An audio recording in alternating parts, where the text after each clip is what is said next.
రాణి గారు పక్క ఊరిలో ఏమో వర్షాలు పడట్లేదు. సైనికులు పిలిపించండి. ఓకే, సైనికులు అలా పక్క ఊరికి వెళ్ళి ఏం జరిగిందో తెలిసి రాణి గారికి ఆత్మహత్య వచ్చింది.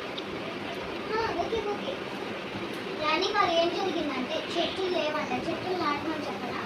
వద్దు, చెట్లు నాటమని నాకు లేదు.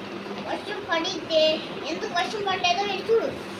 ఓకే రాజుగారు, నేను మీకోసం గొడుగు కింద పడేయలేదు కాబట్టి ఇట్లానే పెడతాను రాజుగారు. ఇల్లు నేను జాగ్రత్తగా చూసుకున్నాను. మైతా మైతా వెళ్ళి మైతా అక్క వెళ్ళి